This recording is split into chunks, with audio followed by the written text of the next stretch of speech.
Verve Music and Dance School was created with the mission of bringing quality, versatility and inventiveness into music education. And quality in terms of curriculum structure, teachers and lesson delivery, versatility by creating a nurturing environment encouraging exchange of musical ideas across genres to provide a well-rounded music education.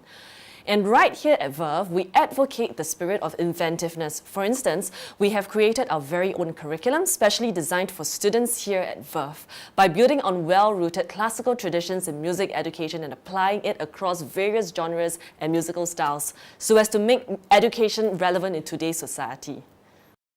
Besides music and dance courses, we also provide a variety of services from accompaniment, venue rentals to event and artist management. Our programs cater for all ages, ranging from foundation courses for kids from 2 to 6 years old and classical and contemporary courses for all ages. Our focus here at Verve is to create a vibrant and nurturing environment for well-rounded music education. We believe that music has the powers of improving self-esteem and confidence, and this will empower our students and potentially change lives. One of the foundation courses we have here is the Eurythmics Foundation course. It is based on Delcroix's Eurythmics principles, which emphasizes that the understanding of rhythm must precede all instrumental studies. It involves the use of the body as a medium to allow students to feel music internally so as to provide a firm grounding in musical elements such as rhythm, pitch, phrasing, and dynamics. It is also applicable to the study of not just music, but is also relevant to all other forms of performing arts. Another foundation course we have here at Verve is the Color Foundation course. It is based on a method that is developed in LA, California, which emphasizes on the association of colors and tones to enable students to achieve absolute and relative pitch so that they can learn music in a fast and effective manner. This course is exclusively conducted here at Verve by trained and certified teachers, and Verve Music and Dance School is very privileged to introduce this course in Singapore. We also offer the Bridging course, where the syllabus is a combination of pedagogical approaches such as the Suzuki, Kodai, and Delcroix methods. It is especially catered to prepare young children who have had some musical foundation and intend to embark on specialized music studies such as the preparation for ABRSM examinations. And this course uses the keyboard as a medium for young children to not only learn the basics of the keyboard, but also to explore other important aspects of music, such as music theory and listening skills. Regardless of the choice of instruments which our students specialize in, which can range from anything from piano, flute to violin, the classical faculty at Verve aims to not only provide performance training, but at the same time allow students to ask themselves why and how the pieces of music work. One of the most common problems in musical training these days is that students only learn how to play exactly how their teachers want them to, but without understanding why.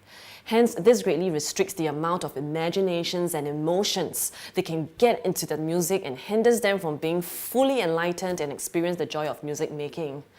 All our classical courses at Verve emphasizes on key concepts such as phrasing, form, and creative expression, which are only usually introduced only at the advanced stages of musical training. But over here, we believe in introducing these concepts in an accessible manner right from the very beginning of our students' training, hence allowing our students to ultimately be their own teachers. Verve Music offers theory lessons at all levels, from the beginners all the way to the advanced. We cover the different elements of music, such as time, pitch, and volume. Together, these elements of music interact with each other, forming the language of music, making music beautiful and making music successful. In particular, our courses will talk about the systems of harmony. We will explore quintal harmony, quarter harmony in the 20th century music. We'll explore functional harmony, which was used in Baroque and Classical. We'll explore species counterpoint, which was in Renaissance music. And we explore how notes are combined to form harmony, how notes work together to create tension, for example, that, and how then we can create release. And by studying these, the students will be able to interpret their music better. When they see these notes in the scores, they know how they can play it such that they can achieve the composer's intentions. Another area which we focus on is sonata form, which is a very, very important form of music. We explore together with the students in their scores where the exposition, development, and recapitulation are. We explore the purposes of each section. we show how the development creates tension, creating in the listener a longing for the release, which is finally fulfilled in the recapitulation. During our lessons, we use a wide variety of music to explain these musical elements. Apart from using classical pieces, we also look at contemporary pieces such as Mariah Carey's Hero or Time is Running Out. We see that the same musical elements work in the same way, creating tension using dissonances, rhythm getting more tense, again creating tension, and then after that, creating this longing for the release in the listener and finally fulfilling it and the climax and showing that the crowd really goes wow. And this helps our students to understand these elements better because they can see it happen in real life. In addition to our classical courses, we also take pride in our contemporary faculty, where we provide courses ranging from pop and jazz studies to hip-hop courses. Instructors here at Verve are among the very best in both Singapore and the international music scene, having worked with the best artists of our time. This is complemented by the strong musical training and experience in teaching at world-class conservatories and music institutions, enabling them to be the most ideal teachers to nurture the artists of our next generation. I think amongst all the private schools here in Singapore, I think Verve has one of the best jazz programs because it has, the teachers are some of the most popular and sought after jazz performers here in this town. We have jazz piano, we have jazz singing, and we have jazz trumpet. We also have jazz bass and jazz saxophone. They are very dedicated, and like I said, they have a very high level of skill, which they are very eager to impart to the students here. They are very dedicated jazz artists. So they don't stinge on what they teach, and they give their all to their students, and they are also a bit exacting, which I think is a good thing, so that the students here are ensured to learn a lot about jazz music. Usually you will practice for hours doing a lot of things, scales and copying, transcribing what people have done before, and then when you perform, everybody is expected to be spontaneous. You cannot memorize your solo. You would have been so skilled enough from practicing that you can just compose a solo on the spot. And I think that's very thrilling. That's why a lot of jazz musicians like that. It's very thrilling. It's like you're going to jump and you see what happens. And a lot of people, there are a big number of people who like that. I'm a piano player and a keyboard player, organist, all the key instruments. And I do a lot of jazz gigs, some commercial stuff, and any kind of accompaniment. So I don't close myself off stylistically to what I do, but I get a lot of work in smaller places, some regular jazz performance spaces here in Singapore, and some concert engagements.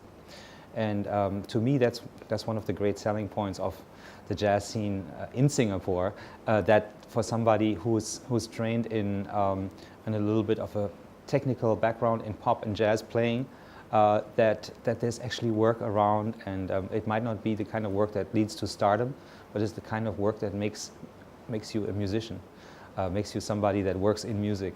And the level of music here is actually quite high, I find. The jazz scene itself is very small, but there's a caliber of musicians here that operate at such high level technically, and also in terms of the knowledge, the grasp of the jazz language, that is very inspiring to be here. And I don't feel at all that I'm sort of in the top range. There's still a lot for me to work on, and I find that among the best Singaporean musicians that they are on a quest to become better and to collect more and more information and creative work in sort of in pursuit of their creative expression. And that's to a large extent what jazz is about, as is other serious music. So jazz is part of that, is one way musicians can engage in music as an art form. There are a handful of really good jazz instructors here, and I feel that while young people might not automatically go to those places where there's jazz happening in night spots, because it's not the kind of place where young people usually hang out. So they might not be exposed to the live jazz scene. But I think that if once you decide you want to make use of this creative outlet or this creative discipline, that it can really work for a lot of musicians that are interested in playing. So I find that there's different groups of people, sometimes more mature students who have experimented with music and are now at a point where they realize jazz can, acquiring the language of jazz can really enhance their creative output, and those are great students to have because they soak up everything. Then we have another group of people who don't know any music yet and don't have a background in the technicalities of piano or keyboards, but are not as inspired by the classical material as by other forms that they are used to listening to, such as maybe pop music, R&B, or jazz, or other popular forms of music. And so for those students, we can use the discipline of jazz to introduce them to a way of playing music playfully and with improvisational techniques. And then there's a group of students that already have classical skills, but feel intimidated by the kind of skills that we hone, such as improvisation or basically playing in time with chords and sort of making up the arrangement as we go. Jazz students might be intimidated about the skills that those classical students have, but a lot of the teachers here in Singapore know about this, because in the pursuit of our own sort of growth or search for excellence, we don't discount anything. So we practice rock if it's something challenging, if it's creatively helpful. We study classical to benefit from the long tradition of classical excellence and basically the training of the instrument. And so we have developed different ways of speaking to people who come from the classical background, and that I'm speaking for myself and other great, often young musicians here in Singapore. Some of them are more proficient in classical, but I have some experience also in dealing with the mindset of some good musicians that haven't had the chance to really dig into the jazz language. We have to also look at jazz not only as a popular art form, but as also as a pursuit that musicians might want to take once they decide to be serious about the instrument. So it is not just the viewpoint of the consumer, but also the viewpoint of the creative practitioner that we consider. And then under those aspects, I think it looks positive. Got into jazz earlier. I come from the same background as a lot of young people come from. Somebody that learns maybe songs as a child and has an affinity for music, just melodies, regardless of style, then gets into radio music, music that we hear in the day, and maybe develops a taste for a specific group, older group or a newer group, and that's what happened to me. I got into the Beatles, some other artists before, and I started listening more carefully. And this careful listening brought me to blues recordings where I was interested by the emotional response I had and what my body would do as I was listening to it. So sort of a visceral response to the music.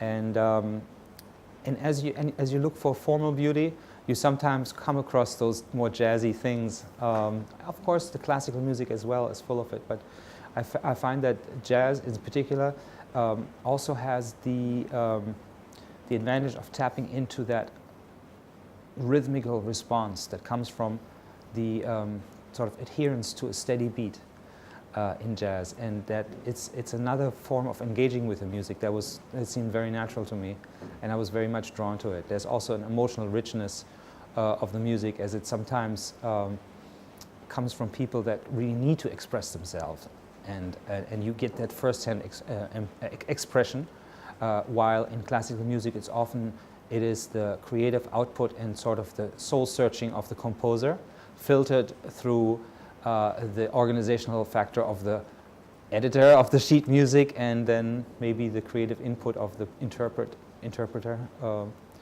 And so jazz has a lot to give as an immediate art form. I also find human ingenuity and spirit represented in free flow improvisation. And that's something that comes after reflecting, after finding particular recordings that you repeat over and over again, just for the joy of listening. Jazz is a language, and if I teach a child, I wouldn't wait until a child reaches a word count of 2,000 before I start having a conversation with the child. But we try to engage the child seriously as a one-to-one person conversation with the vocabulary that the child has. And there's ways to make music on that level. Just gaining technical strength to one degree, and maybe as one train of instruction, and another train of instruction being helping the student to use that material to express themselves musically. Now, at that point, we don't put a name jazz to it. It's within the jazz tradition, but we don't care what people call it. That is more of a marketing term again, and we're just interested in good music. And conversely, what happens sometimes is that sometimes I find students that want to limit themselves because they're saying, I'm into Justin Bieber, or I'm into Justin Timberlake, or any other fantastic musician, John Mayer being one of them. These people have found ways of making music on a high creative level without using too many chords, without going outside of conventional chord changes and harmonic structures. A person that pursues that might think, oh, my playing is good enough to play A7, E7, and D7. Why should I study any further? So I can take that same, on the same token, I can advocate for excellence, because I can see that the real heroes of all of these kinds of music don't limit themselves to the excellence in those fields. So they often get really nerdy about their instruments at some points of their lives and spend hours figuring out how all this is put together, how the classical repertoire that is relevant for their instrument. High level musicians of pop music and classical music also often think in similar lines, where somebody might study classically, but then realize that there are other musical elements that they want to bring in that make part of their listening experience. So it basically comes to a holistic view of music. Pop courses here in Verve actually cover a range of instruments: keyboards, guitar, acoustic and electric, and then we've got bass and drums. And on top of that, we do provide dance courses as well, hip-hop dance to be. A lot of performers actually got their teeth cut as a performer, not as a formally trained musician. So they learned their craft all in the field. And when these performers, who are amazing performers in their own right, they try to apply that to teaching, sometimes it can get a little bit disjointed and disorganized. There are a lot of teachers who actually start off as academics. Maybe they are really in love with the theory part of music. And so they start teaching from there. They go through formal training, and they are able to provide a more structured lesson plan, but they are unable to relate it to the practical sense of how you're going to actually utilize this. So it has reached a stage where we're actually looking for that golden balance, that golden ratio. People who are formally trained, have been through different genres, at the same time been through colleges or maybe learned through great masters, and have actually cut their teeth on being maybe an acoustic performer, a live band performer, or maybe both. So here at Verve, the teachers actually we do select those who are actually active performers and formally trained in their own right. And it's actually pretty important, especially for the students' development and growth. What's important is that you have to develop your own unique identity, your own unique character. because no person is the same, no student is the same. So no approach to any student should be the same as well. The data is the same, but how you feed them the data really needs to be different. So the approach we have here is more of a, it's not really tailor-made per se, because there are certain milestones which the students need to hit, but how we get there, the journey is always different, depending on who you are, where you come from, what you want, and what your goals are. So the teachers here are actually, including myself, we are more focused on the journey, and how far you can get will denote where you get off the bus. So yeah, so what we can ensure is every single student, the aim at least, and actually this is my aim for the whole pop industry in this part of the world, is where every single person sounds unique. A lot of people have this misconception. If you're a classical player, you train in this form to produce this result and walk along this road. If you're a pop player, you train in that form to walk along a separate road doing separate things. But honestly speaking, if that were truly the case, then we would actually have to redesign every single piano to suit different genres. But the piano still remains the same. The guitar still remains the same. Okay?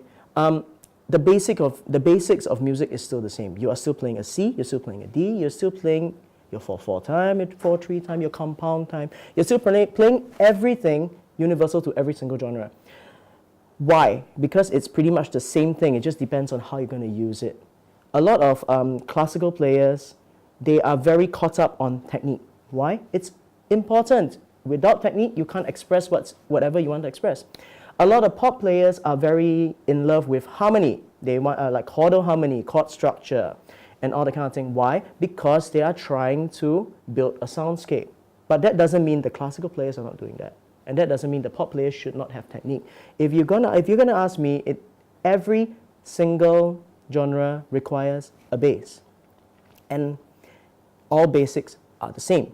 As of to date, the only genre that hasn't forgotten or discounted the importance of technique is classical music, because it is one of their fundamental rules. There are fundamental rules where you have to have good technique, and from there you're going to build your musical journey.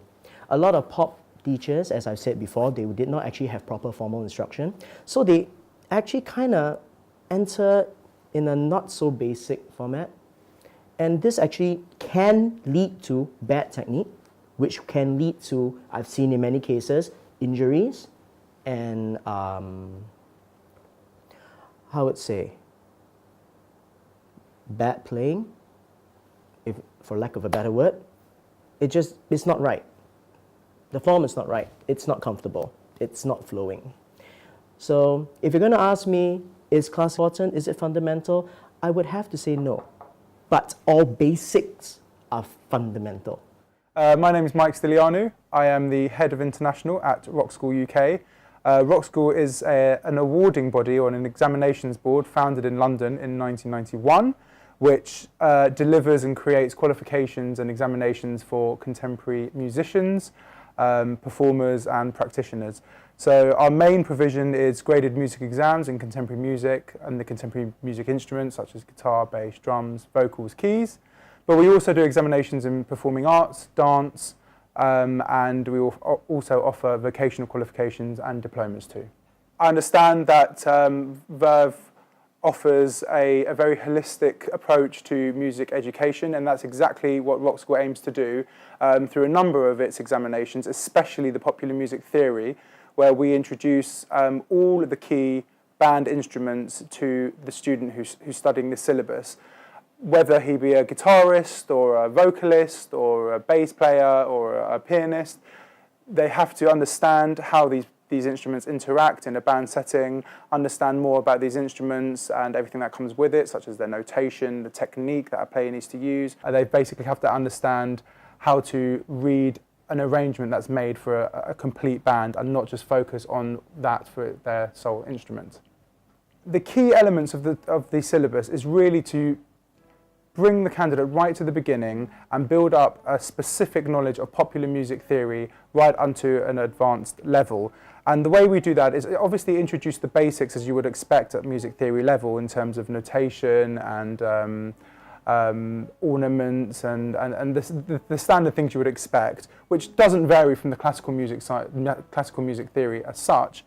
But as it develops, and you have to learn specific notation for the band instruments, the guitar notation, the drum notation as well, which varies completely, as well as learning about how these instruments interact, how the different techniques a player can use in order to change the style or change the emotion or the feeling they're putting into the piece.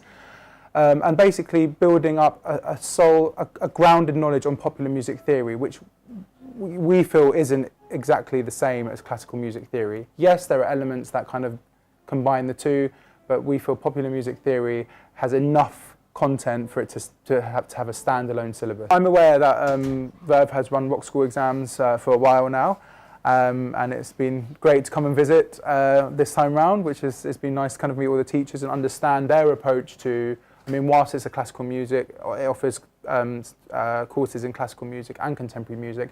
It's been really interesting to understand the approach of combining the two and delivering an overall education in music, kind of a well-rounded, kind of holistic approach that kind of gives students the full understanding, be it in popular music, be it in classical music. And I think that's such a great thing, because Rock School almost shares the same objective in the sense that we don't want to limit it to a certain style or a certain instrument at all. We have the objective of offering a well-rounded and holistic education in much the same way. I sent my elder son for his piano class here about 2 years ago.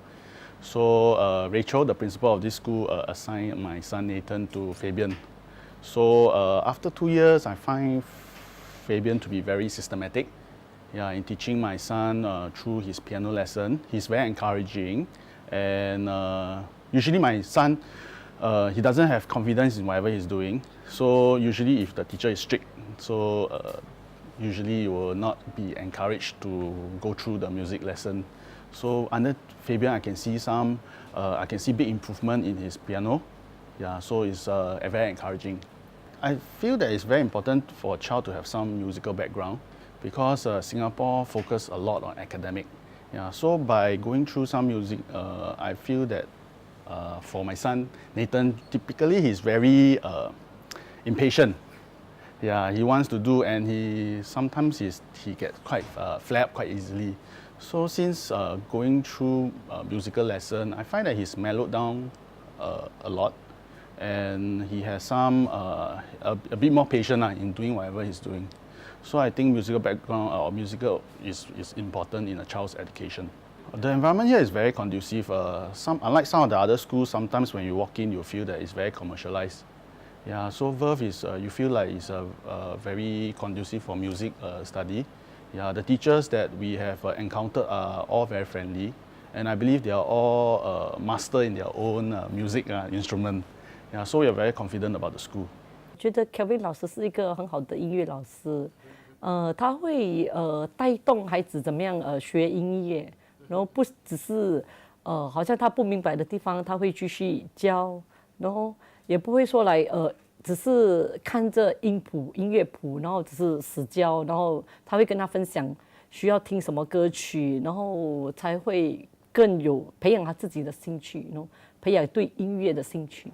我曾经把我女儿送去别间音乐学校，我发觉那边的教法会比较死板，然后就是照着书本，然后就是音乐音谱，然后就是每一个月就是每一个礼拜就是回来同一首歌，然后如果你是问他你在学什么音符，他不能够，然后他回答不出来，然后Kevin 老师的话会比较好，他是会 make sure 你真的会了，他才会继续另外一个课程，不会说来一定继续不一样的课程，所以他会带动孩子更有兴趣。然后我的女儿也会觉得来这间学校的话会更有兴趣，她很喜欢这个老师。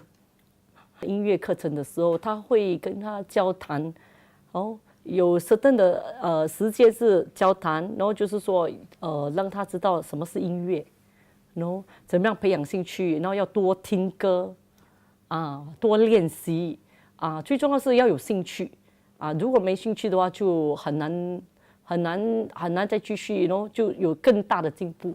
到一个时间他会固定说了每一天去练习15分钟、30分钟的音乐吧。我没有说来，他自己也不要说，就是说等到我说教他练习，他才开始练习，他会自动自发，很好。因为他把他弄成是一个好像在玩音乐，不是真正是逼他在学习音乐，所以他是可以看到很大的不同。He's always trying to teach her all kind of music. It's not just one type, just trying her to improve. And one thing that I really appreciate is that she's always happy to go to the to the class, always laughing and really enjoying it. More confident, I think, and she has improved. I remember the first day she was trying to sing a song, and then just the first day that she went with Kevin, she just changed the way she was singing it. Talking about music, I think it's just the fact she realizes that she can do something, like singing. Before it was just I sing, and just that's it. But now I think that she realizes that she may do something in the future with that. Maybe that, yeah. 我很少有听说男生当小提琴老师的，所以开始的时候有点担心。不过后来上了第1节课，我就觉得他这个人非常的有活力，而且可能是跟他以前的经验有关。他似乎很懂得和孩子打交道，他很懂得就是这个儿童小提琴教学方面的这些方法，所以他能跟小孩子沟通。他也知道孩子心里面会有一些怎么样的恐惧感，所以他会用一些比如贴近我孩子生活的例子，来使到他就是说更好的理解他想要传达的一些小提琴演奏方面的技巧。我觉得我女儿就是她就是接触到一些她比较不那么熟悉的东西的时候，她会倾向于内向。就是不敢表达，虽然他原本的性格不是这样子的，可是小提琴因为他完全没有这音乐背景，而父母亲也没有，所以，就是我们整家人对音乐来讲的话呢，都是，就是说都没有一些什么概念，所以的确这小提琴对他来说是很陌生的，这些讲的这些原理啊什么也不是他平常懂的，所以我相信Mr. Moose 他有。就是说意识到这一点，所以他的教学手法有一个特别的地方，我能够讲的就是他喜欢讲笑话，他喜欢讲笑话，他就是要打破那些好像僵硬的气氛，他会就是说试着跟我女儿交谈，问一些他生活上发生的事情，然后就是引用他所熟悉的事情，他自己生活上的东西，然后就是连贯到他想要教他的东西。他也是就是说一直在尝试了解他的教学对象，他的学生。我相信他不会用一套方法应对每一个学生，我相信他觉得这一套方法对薛宁有效，所以他就用这样子的方法。所以我相信是这样子的。他自从比较了解，就是说有了一些这个小提琴演奏的基本知识和基本的技巧以后，他在家里其实他会自己去找出一些乐谱或者他喜欢的音乐，他会自己学习，所以他会这么做。然后就是假如就是他会回想老师在课堂上讲的什么东西，有时候他自己会上网通过 YouTube 去更深刻的了解所要讲的东西。所以你要说自律的话，就是当然我会要求先把学校功课做完，因为他为了要学他的音乐，所以他做功课挺快的。现在就是我不晓得，就是我有看到，就是他在数学方面也会好像表现比较好了。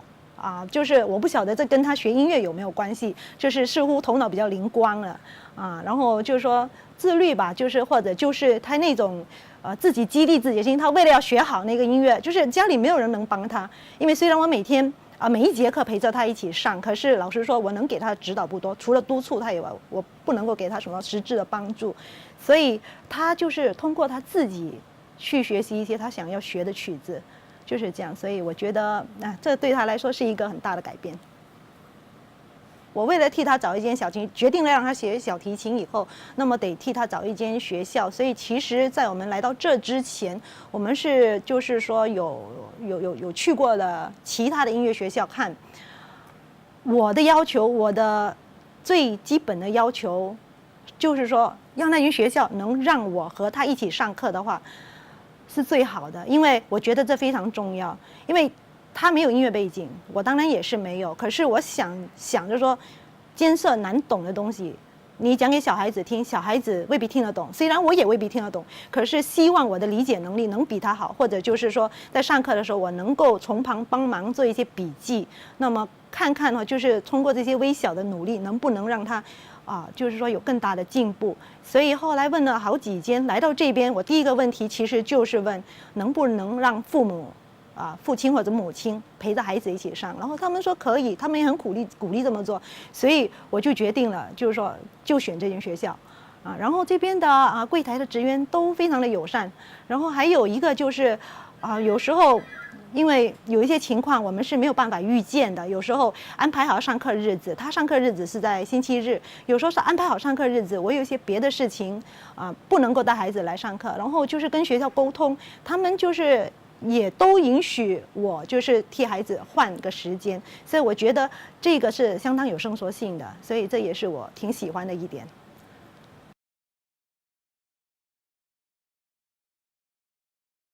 My instructor is very good and he's very nice. He teach accordingly and whenever I have doubt or any question, he will answer to every question of mine. He has helped me with many things like not only just follow the book itself, but whenever I have any question like how to do the techniques and everything, he will help me through. He even advised me to be versatile instead of stick to one genre. He will introduce me to like pop, jazz, funk, because he is a funk player. He loves to play funk music, so he also sometimes, he won't change the way I play, but he will guide me through. He has made me become more disciplined, as in punctuality and stuff, and make me understand what is music about. Because last time I used to be like very immature in this music thingy. Then after I mixed with him, then he give me advice and opinion of him, because he have more experience lah. So I think from there I learn more from him. He's quite experienced, and also he's very friendly. But there are times he also has to be strict, depending on the situation. I also quite like that Kevin caters his teaching style based on the students' needs. For Kevin's case, because he and I we clicked, so I didn't really see him much as a teacher. I felt that he's more like a friend who just teaches me stuff, like teaches me music. I would say he's very funny. He's full of analogies. He likes to give philosophy lessons sometimes to relate to life, so that also to help you, with application and to like tell you to relax and all that. That's his special way. When I started with Daniel, I was looking for a teacher that could like shape the music theory lessons towards me, because I'm from a trumpet playing background and I play in like bands and orchestra, so I wanted something to teach me that. I didn't want to like just go like learn grade 8 theory and then like study a list of 115 words you have to memorize and stuff like that. So Daniel is good because he had like a lot of performance background with like piano and trumpet, and he understands music a lot because he does composing and conducting too. So when he did lessons with me, right, of course we got like do grade 8 also, but that was like very minor. We really just like touch and go. The most of it was actually on things that are outside of exams, things that will help me as a musician. For example, we did a lot of music analyzing, and we didn't just analyze like Beethoven and Mozart. He actually went out of his way to do trumpet works with me. I remember like at the same time I was studying like I was basically going through a list of repertoire, trumpet repertoire, and for each of them, he would go through with me about the theory. We would study the chords and how should I play this, how should I phrase this. So that, of course, helped me improve as a solo musician. And in the context of like orchestra, at a point, I was also playing with SNYO, and he actually worked through the pieces with me and like, oh, you have to sound like this, or like, let's say we do German repertoire or Russian repertoire, how should they be different, etc., etc. He broadened my outlook on music as a whole, as a genre, and because of that, it's obviously made me more interested in things. Like, he focuses a lot on the fun of learning music theory, because to most people, like when you hear of learning music theory, let's say you are a pianist and you are going for grade 8 and you need to get grade 5 in theory, most of my friends, they will say, oh my god, I hate theory, it's like so boring. But then because the way he did it was like, it was fun, like it really was fun. Even when I did the grade 8, we kind of like didn't go the standard way of just memorizing and stuff. We did in a way that I liked it, and he structured the teaching to what I liked. And in terms of aspiration, he definitely like, because I'm going to be a musician, and as a musician, of course, I can't just be performing. I'll have to be a teacher too. And he's kind of like an inspiration to how I should teach, how I should make my students feel like learning. And that's a problem that I see all the time. Like I know a lot of people who do music, but they don't really like it. They just do for the sake of doing, like their parents are forcing them. And basically, he's a very good teacher, and he inspired me in the sense of the art of teaching. After I started with Daniel and stuff, I got like, my aspect got more broadened in a sense. And that's when I kind of met Oliver for the first time, and he played jazz. And my trumpet teacher went to jam with him. And in fact, that's the first time I heard my trumpet teacher play jazz also. Because before, he was teaching me purely classical, and I had only listened to him in classical concerts. And when they started, it's like, I basically thought I want to learn. I want to play like that. The interesting thing was Oliver and my trumpet teacher, they met for the first time in their life. And then they got together and say, let's do a piece. And they played 2 pieces just like that. So I think that's what music should be like. It shouldn't be like you're just like studying it and then you practice and then you play something and it's always the same each time. That gets mundane. But in jazz, I found that it's really a way to entertain the audience. When I watch jazz concerts, the audience is very involved. A lot of times they are like clapping and dancing. So I think that's the kind of music I want to do, to see like my audience very involved and genuinely happy. With Oliver, basically I just went to ask him for lessons. And I've never played piano before, so in a sense he had to teach me a bit of classical piano also, like the simple scales and chords. But what was interesting was he didn't just drill me on technique, because he knew that I wasn't like practicing for a piano grade or to perform piano professionally or anything. So he maybe spent like 10 minutes per lesson just on like technique, but after that we were doing chords and we were doing songs basically. We started with all blues, then we did like the boogie, we did honeysuckle rose, all the jazz standards. And he taught me to improvise, and he taught me about the chord structure, which is very important to me as a trumpeter trying to learn jazz, because chords in jazz are basically everything. Like if you want to improvise in jazz, you have to understand the chords, you have to know how to solo. And he taught me about solo etiquette. For example, like when should you solo? How should you like give solo to someone else? How should you call and answer? Things that apply to me as a trumpeter. And I think that's really interesting, because although he's a piano teacher, he structured his teaching a lot to my trumpet playing, in fact. And we would spend like 10 minutes just talking about theory, jazz theory, and he would always relate it to my trumpet playing. In fact, like one of our latest lessons, he actually got me a book from his school, LaSalle, and it was a book of jazz transcriptions for trumpet playing. And he basically taught me a little about the players inside. Like there was like Chet Baker, Miles Davis, the famous ones, and he would talk a bit about what kind of style they play, what are they famous for, and like what I should learn from them. So he's more than just like a piano teacher. He's what I would say is a music teacher. He was really teaching me to play music. Environment is really special compared to other music schools because we have things like the jam session, and in the jam session is where we can just play a piece that we want, and after everyone presents like their solo pieces, we get to just jam. Like we just play a song together, and people who can play jazz would jam together, and we just like pass the solo around and just play whatever comes to our mind. And I think it's a very like musicianship friendly place, and because like a lot of the people here are actual musicians who are performing musicians. They perform a lot, and when we have things like our Verve's jam sessions, we get to play together as musicians and learn from each other. For our jam sessions, the jazz aspect of it is teachers like Yvette and Oliver, we would get together and play jazz songs, and I would improvise with them, and just we pass solos around and get to learn from each other.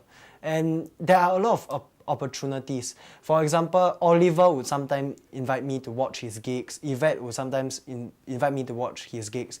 And I think the thing about learning music is you cannot just learn in a lesson. That will only get you that far in a technical sense. You have to really go and listen to a lot of concerts and listen to other players. You need to find someone to emulate and someone to just learn from. And I think that's where opportunities come in. We believe in taking on a holistic approach to music education across genres and cultures by enabling contemporary musicians to reach the greatest heights of their creativity through strong classical foundation, and at the same time opening the doors for classically trained musicians to fully engage in the spontaneity of contemporary music genres.